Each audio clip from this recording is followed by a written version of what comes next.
realmente a partir de una infección viral se ha hecho muy, muy frecuente en nuestro medio y en todo el mundo occidental, ¿no? Eh, un poquito para ver los objetivos. Primero tengo que agradecer a Fernando por haberme dejado un rating de 200. La verdad que eso no se junta todo el tiempo, ¿eh? Te Ya lo felicito. bajaste a 194, Gaby. ¿Viste? Lo mismo. Vamos a ver si repuntamos. Bueno, los objetivos son llevarnos de esta clase la anatomía básica, el diagnóstico, la patología y epidemiología, junto con la estadificación del cáncer de orofaringe. Porque si bien hablamos de cáncer de amígdala, la amígdala está situada, es un subsitio de un lugar que se llama la orofaringe. Conocer la prevalencia del virus de HPV asociado al cáncer de orofaringe en cabeza y cuello, identificar algún serotipo de alto riesgo de HPV asociado con el carcinoma escamoso en la orofaringe, que por otro lado el 80 o 90% son carcinomas de amígdala, y tener un completo entendimiento del pronóstico y el tratamiento disponible en cáncer de cabeza y cuello asociado al HPV. Bueno, la anatomía relevante, los subsitios de la orofaringe son la pared faríngea posterior, el paladar blando, la base de lengua y por supuesto el complejo amigdalino con las amígdalas, fosa amigdalina y pilares. Después hay un espacio retrofaringio con metástasis, con la posibilidad de metástasis contralaterales, y un espacio parafaringio que nos daría un límite de resecabilidad junto con la carótida del cáncer de orofaringe. Por supuesto que las funciones son por todos conocidas. La orofaringe hay un entrecruzamiento, una simbiosis entre un montón de funciones que ya todos conocemos. Para resumir, la histopatología, el 85% son carcinomas escamosos en su variedad HPV positivo y HPV negativo.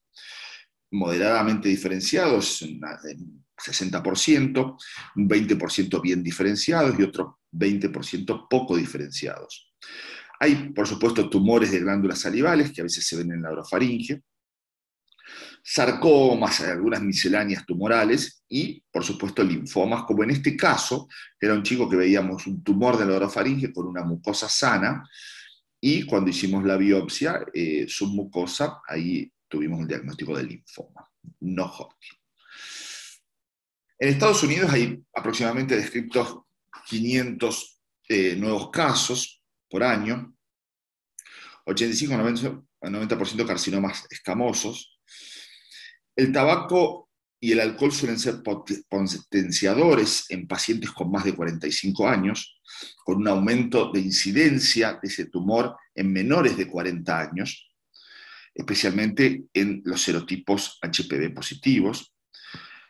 Pacientes que tengan infección oral por HPV, en la mayoría de los casos, el subtipo predominante, 85-90% de los casos, es el HPV serotipo 16.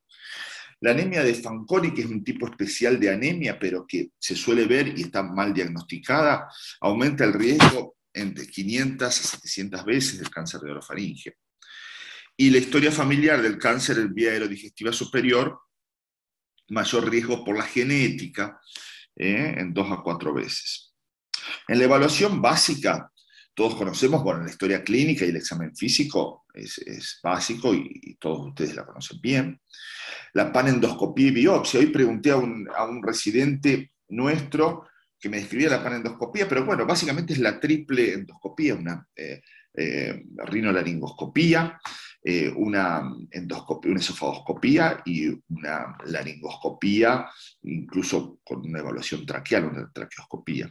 El examen de cuello, la palpación del cuello, y evaluar los síntomas asociados, el trismus, la disfagia, la odinofagia, que es un síntoma bastante frecuente, la movilidad alterada de la lengua y el dolor de oído. El paciente suele venir y uno de los primeros síntomas puede ser un dolor de oído, consulta por una supuesta otitis, y es un dolor referido al oído a través de la inervación del intermediario de Reisberg, que refiere el dolor hacia la membrana del tímpano.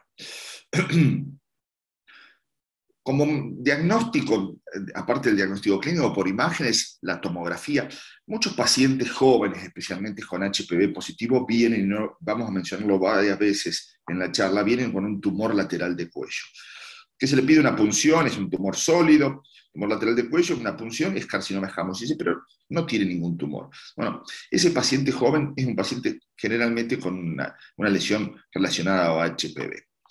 La tomografía puede tener una mejor definición en algunos aspectos, especialmente en los tumores altos, y el PET-TC, que es una tomografía asociada a una un centellograma con glucosa marcada con flúor, donde prende luces, que ustedes ven aquí, estas luces, en lugares donde hay alta concentración de glucosa. Y para infecciones y tumores el PET se utiliza mucho. Hay que explicárselo bien cómo funciona a los estudiantes, porque a veces decimos, vamos a pedir un PET. Tiene un límite de resolución y a veces no es efectivo. Tiene un límite de resolución menor a 1 centímetro.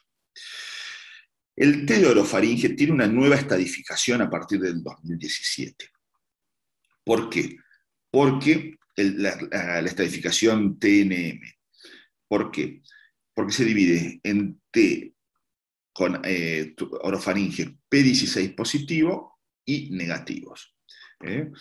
Donde la diferencia está en el T0, en los HPV positivos, que es sin identificación del primario, y en T4, que es una enfermedad ya avanzada, el T4 clásico.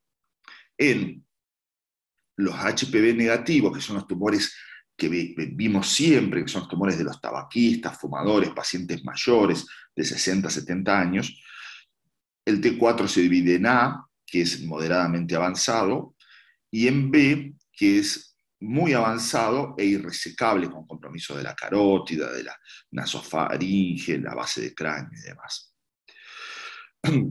Para los estudiantes, para los alumnos de la carrera, lo más importante, el N es el factor pronóstico más importante. Todo paciente que tenga un ganglio positivo va a vivir 50% menos de aquel que no tenga ganglio positivo, un tumor lateral de cuello. O sea, que un paciente con una metástasis cervical, si hay 100 pacientes con cáncer de orofaringe, los que tengan metástasis cervicales vivirán la mitad de tiempo de los que no tengan metástasis cervicales. Y un poquito para repasar los ganglios del cuello, que ya todos ustedes los conocen. Vamos a pasar. Y los niveles cervicales, que es importante, ¿por qué son importantes? Para la nomenclatura. El sector 1 es el sector submental submaxilar, el sector 2 es el yugular alto, el 3 es el yugular medio, el 4 el yugular bajo, el 5 es por detrás, un triángulo que está por detrás del esternocleidomastoideo, y el 6 es la parte anterior del cuello relacionado con laringe, con tiroides. El 7 es el mediastinal superior, por detrás del manubrio esternal. A su vez se dividen el 1 en 1A y 1B, pero bueno, eso no es tan importante. Lo más importante es que hablemos de lo mismo cuando digan es una metástasis, un N1, que está en el sector 2A, submental, submaxilar. Saber de qué estamos hablando. Eso es muy importante y por eso se estadificó. Las tomografías, como se ve, un tumor lateral de cuello en general HPV positivo, sin metástasis, sin el primario evidente. El N es fácil. N0 cuando no hay ganglios. N1 es un tumor menor de 3 centímetros, homolateral a la lesión. El N2 se divide en A, B o C. N2A, cuando es homolateral a la lesión, pero mide entre 3 y 6 centímetros. El B es homolateral pero múltiple. Y el C es contralateral o bilateral, pero siempre menor de 6 centímetros.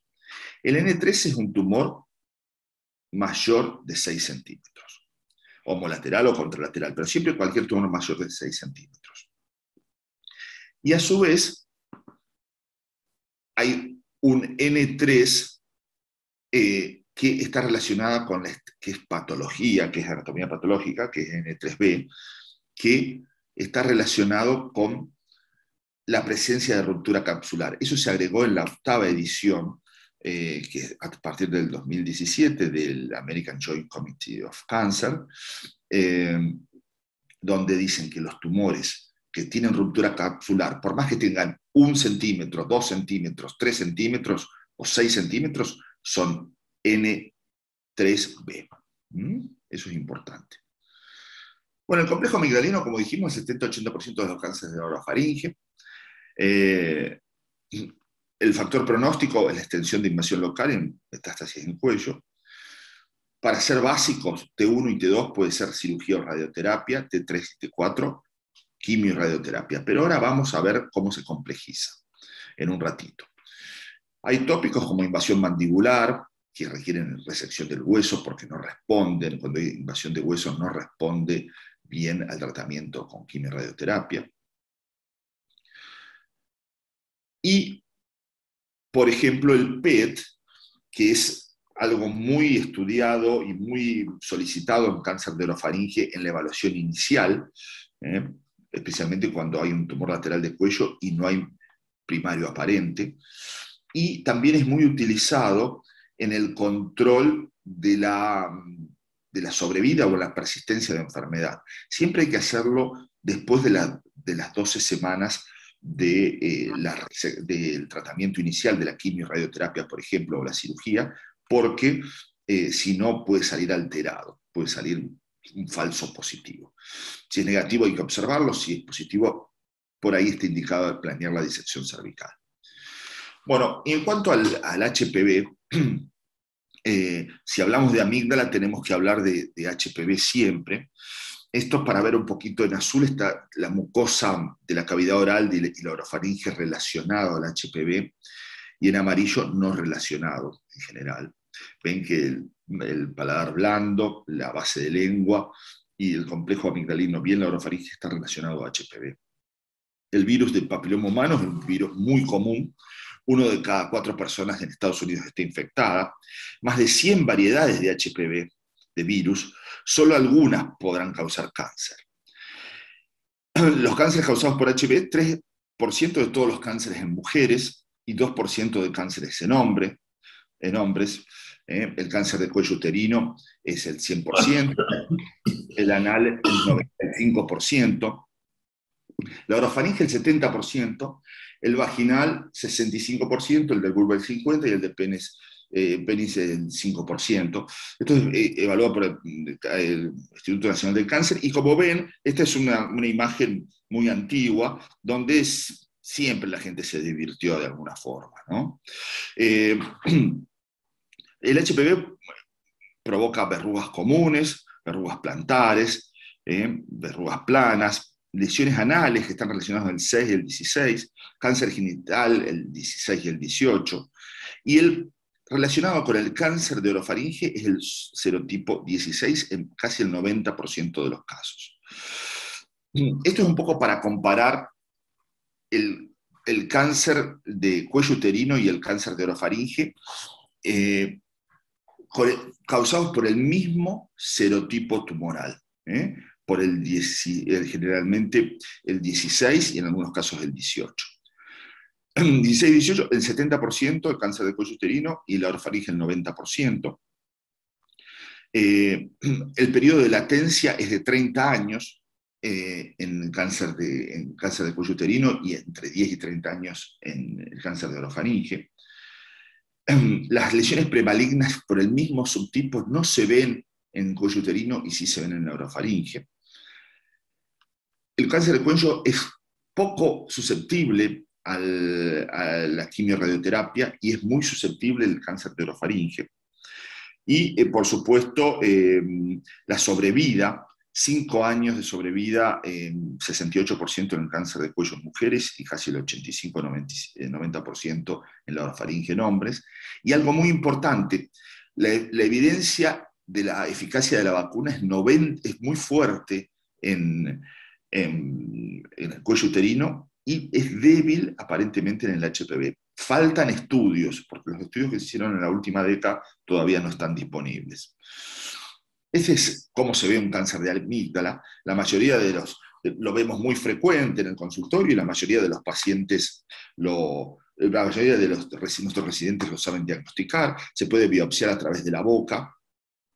Es una simetría de la orofaringe en general, se ven así. A veces se ven como un tumor, un tumor en el cuello y una pequeña simetría.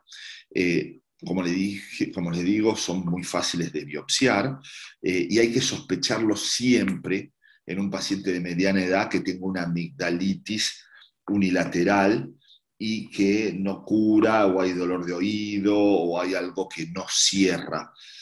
La mayoría de estos pacientes fueron vistos por otorrinolaringólogos previamente y no han tenido por ahí un diagnóstico. Por supuesto, quizás estaban en otro estadio y era una cosa incipiente y no se veía, ¿no? Esto es un poco cómo se produce la infección. Parece ser que, igual que las criptas en el cuello uterino, las criptas amigdalinas son muy similares y es donde se acantona el virus y provoca este tipo de esta lesión. El epitelio normal, el virus produce una lesión en las células del epitelio basal que va progresando a ser una displasia, un carcinoma in situ y a un carcinoma invasor. Las cepas de altos riesgos de HPV poseen dos conocidos oncogenes virales, el E6 y el E7. La proteína E6 inactiva el supresor tumoral P53 mediante el daño de DNA y la vía de la apoptosis, ¿no? La muerte celular. Y la proteína E7 inactiva la proteína supresora tumoral, que es la proteína del este tumor orbitario del reticuloblastoma, creo que es así, mediante la vía de regulación celular. Bueno, el HPV se ve en la población general en una prevalencia baja. En hombres la presencia fue 3 veces más importante que en mujeres, y la presencia de HPV en pacientes con cáncer de orofaringe y HPV en sus parejas estables. Esto podría sugerir que algunos individuos podrían limpiar infecciones activas, o sea, podrían hacer un clearance de sus infecciones activas del HPV en orofaringe. Fíjense cómo aumentó muchísimo en los últimos 50 años el diagnóstico de cáncer de amígdala relacionado con HPV sobre el cáncer de amígdala clásico que se veía hace unos 15 o 20 años, que era el paciente mayor con mal estado dental, con una lesión en la amígdala muy grande y un tumor ya en el cuello, pero que había tenido una lesión en la amígdala por 1 o 2 años. La preferencia de HPV en la orofaringe no está bien explicada. Estaría relacionado, como dijimos, que la mucosa transicional del tejido amigdalino es similar histológicamente a la mucosa del cuello uterino. Algunas características genéticas permitirían sobrevivir a este virus en las criptas amigdalinas. Es posible también que la invaginación de la mucosa de las criptas favorezca la captura viral y prevalencia en el mismo. Y parece ser que el tejido amigdalino sería un reservorio del HPV en el tracto aerodigestivo superior. Cuando digo tejido amigdalino, es amígdalas palatinas y amígdalas linguales. Por eso en la base de lengua se ve este tipo de tumor también frecuentemente. Bueno, el pico de infección en el cuello uterino son 30 años aproximadamente, es el mismo virus, y la orofaringe entre 10 y 30 años, porque los pacientes por ahí se contagian entre los 25 o 30 años, y el cáncer lo hacen entre los 50 y 60 años. Y en 2050 la vacuna del HPV impactará en la gente. Esto es, como ve la edad, 59 años, y en las mujeres el cáncer del cuello uterino. Bueno, acá vemos la orofaringe, cómo los patrones de supervivencia. Tengo esto arriba que molesta un poquito, discúlpenme.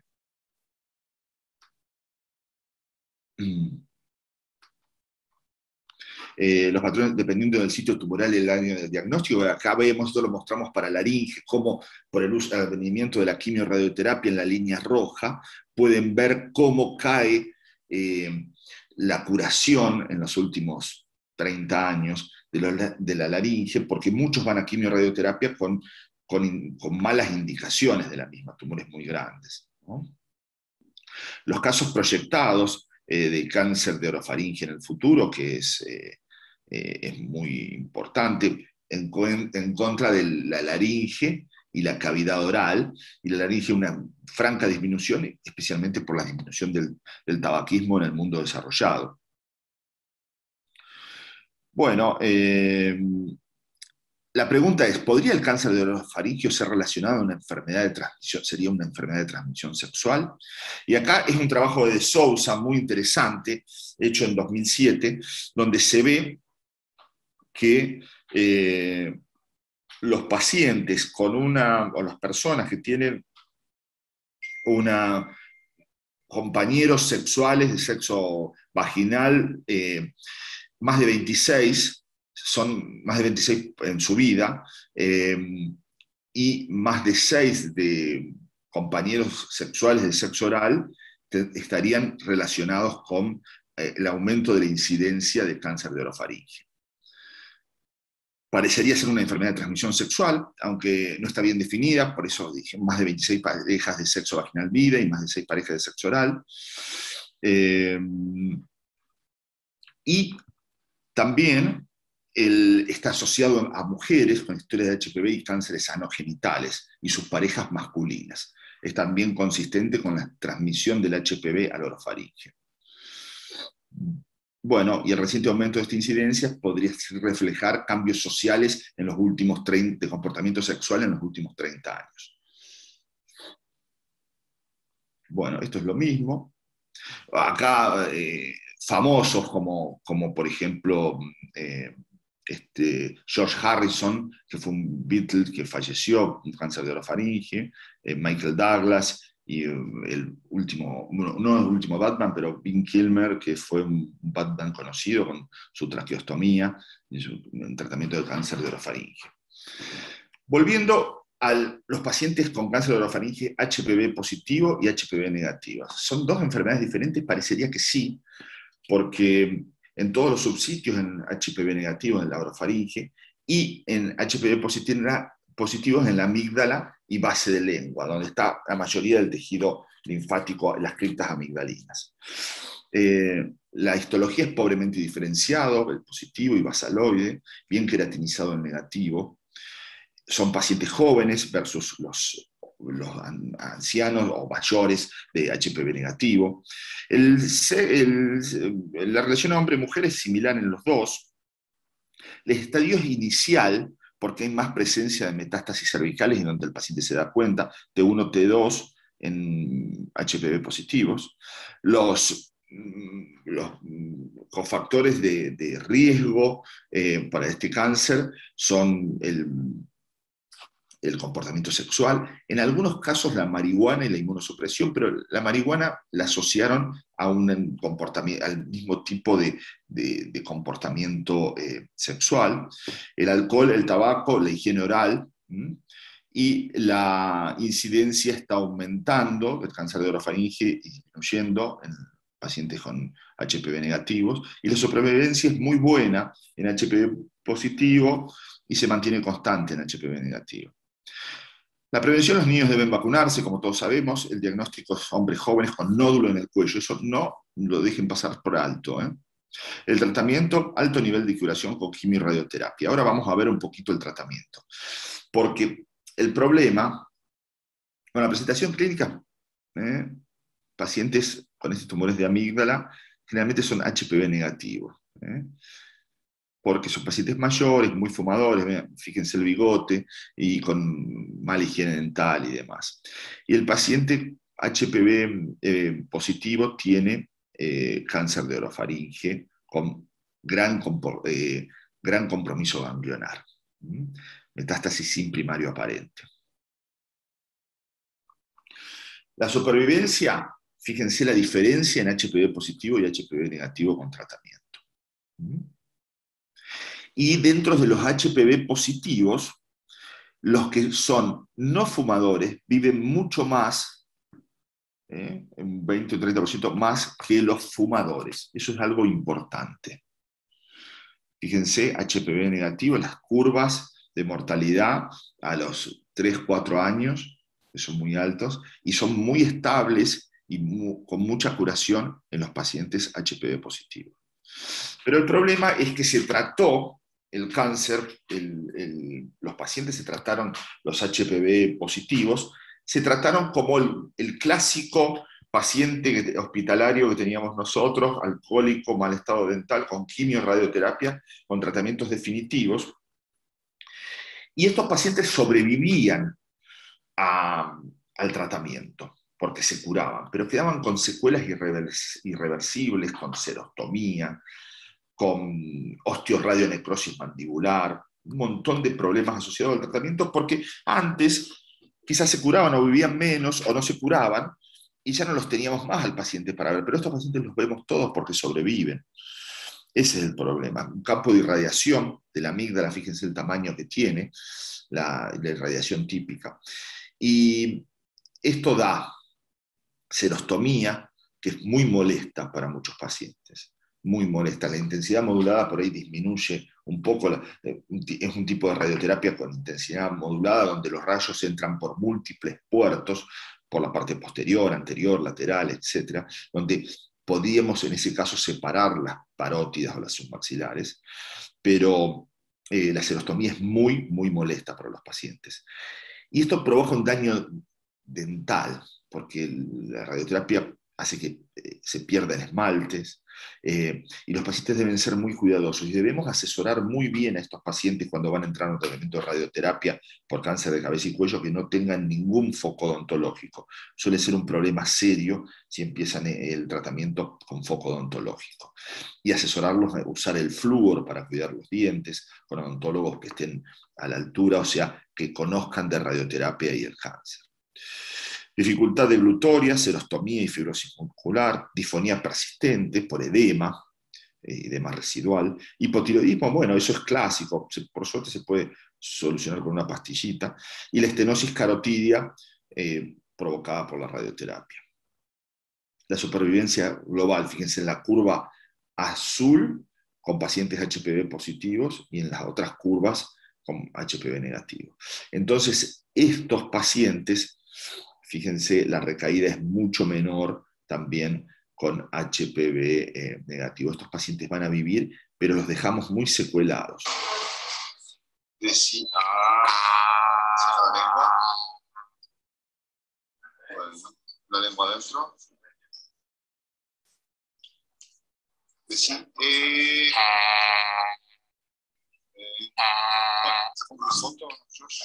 bueno, entonces esto es un poco para ver una resección transoral de una lesión de orofaringe con una curación sin mayor problema. A veces hay un déficit del paladar blando, pero bueno, en general eso con alguna plástica se puede solucionar o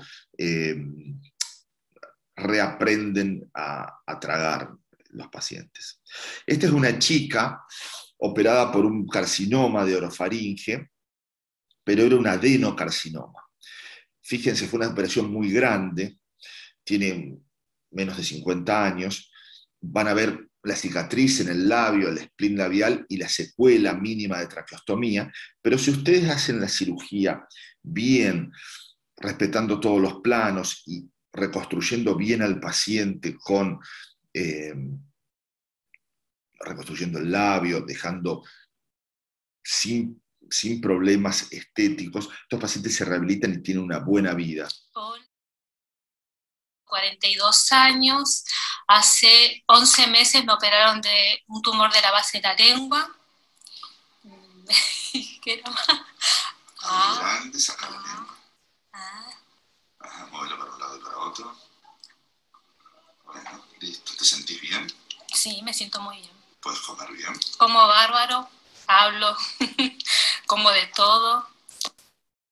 Bueno, y esta es un carcinoma de bajo riesgo, como ustedes ven, es un mucoepidermoide de baja agresividad, donde no necesito radioterapia afortunadamente, ¿no? Este es otro paciente con un tumor de amígdala y base de lengua con una resección de el tumor con quimioradioterapia y luego una persistencia. ¿Qué hacemos con un paciente relativamente joven, entre 60 y 70 años, con una persistencia y la lesión solamente ahí? Lo que hicimos fue una glosectomía, en este caso sin laringectomía. Suspendimos bien la laringe y reconstruimos con un colgajo microquirúrgico la lengua para que él pudiese hablar y comer sin lengua, pero sin sacar la laringe, porque anteriormente por la aspiración había que hacer, cuando una glosectomía total, hacer una laringectomía total de necesidad, porque el paciente no podía tragar más. Esta es la resección completa de la lengua y la fosa amigdalina de ese lado. Colgajo microquirúrgico del muslo, se saca la piel y el músculo del recto anterior del recto anterolateral del muslo, el vasto lateral.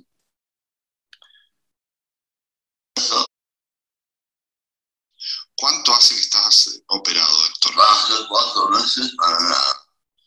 Sacamos toda la lengua. Sí. Abrí grande la boca, trata de sacar la lengua. Bien, perfecto. Bueno, ¿estás comiendo? Estoy tomando, empezando ahora con la... Bueno, acá vemos la tomografía computada donde se ve la neolengua hecha con el muslo, donde se ve la piel, la grasa y debajo el músculo, donde hay que darle un buen volumen. Este es otro paciente tratado como un rescate de orofaringe. Los rescates de orofaringe a veces son difíciles porque generalmente los pacientes luego de quimioradioterapia no tienen posibilidad de rescatarlo por la extensión del tumor. Esta era una recidiva de la orofaringe que la ven ahí en la comisura posterior. Es un hombre relativamente joven, con esa lesión. Aquí está. Se hizo la resección, ahí ven en amarillo el nervio lingual, la base de lengua, se abrió la mandíbula, así como se abre en la línea media, y la resección de la pared orofaringe, un poco de la base de la lengua, un colgajo microquirúrgico antebraquial en este caso, ahí el colgajo, ya el colgajo con buena evolución, porque ya pelitos creciendo.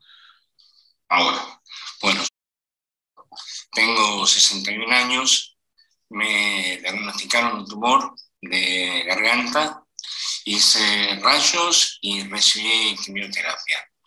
A su vez me tuvieron que operar. Me operaron hará aproximadamente un año y medio, y la verdad que puedo comer, puedo tragar, puedo trabajar, y allá vamos, bien. Bueno, los nuevos horizontes en la cirugía de orofaringe. Con el advenimiento del carcinoma de orofaringe relacionado con HPV positivo, la cirugía cobró un auge muy importante, y ya estoy terminando, que es utilizar por ahí robots que permitieran hacer resecciones transorales. Obviamente que estos robots todavía, a pesar de Da Vinci, a pesar de tener unas actualizaciones, no son buenos, son muy grandes, son, para decirlo de alguna forma, mamotretos enormes, donde algunas empresas están trabajando con brazos específicos y flexibles más pequeños para hacer resecciones robóticas en pacientes con lesiones del área de cabeza y cuello, y también sirve para ginecología, donde se coloca el robot de esta forma dentro de la cavidad oral para hacer esta resección con 2 brazos y una óptica central, y aquí está la óptica central con una magnificación, una pinza con un pulpo, un octopus, pinza a mano derecha de un grasping para tomar el tejido, y un instrumental de corte que puede ser láser o una especie de electrobisturí cortando del otro lado. Esto es como lo maneja, en este caso, el operador, que no está en una consola, y esto es un poquito el presente en algunos lugares, pero un poco más el futuro, ¿no? Bueno, para terminar, la historia natural de la infección por HPV es desconocida todavía. El screening rutinario de HPV no es recomendado porque los hallazgos son pobres. Las vacunas preventivas recombinantes, partículas similares inmunogénicas y no infecciosas. Las más conocidas son el Gardasil y el Cervatrix. Bueno, hay eventos, como ya sabemos, somos especialistas en eventos relacionados con vacunas, con nuestra pandemia, pero hay eventos relacionados con la vacuna también del HPV. Y el impacto de vacunación sobre la incidencia de la infección oral persistente por HPV no fue investigado aún, pero creo que en los próximos años van a aparecer estudios. El índice, como resumir y para terminar, del cáncer de orofaringe está en aumento, 20 a 25% del cáncer es HPV positivo, el 40-60% del cáncer de orofaringe es HPV positivo, mayor en amígdalas parativas y linguales, y las cepas predominantes es el 16%. La sobrevida global es muy buena, con cirugía, radioterapia o quimioradioterapia, y el tema es evaluar cambios o de escalar el tratamiento para que los pacientes que van a sobrevivir no queden secuelados de por vida con el tratamiento muy agresivo de quimioradioterapia. Bueno, y falta una foto. Por último, que si nosotros tenemos que adaptar los trajes, porque si ponemos el mismo traje a todos estos sujetos, fíjense, algunos les quedan más largos, otros más cortos, otros más chicos y otros más grandes. Tenemos que tratar de precisar y hacer una medicina de precisión con un tratamiento personalizado para nuestros pacientes. Muchas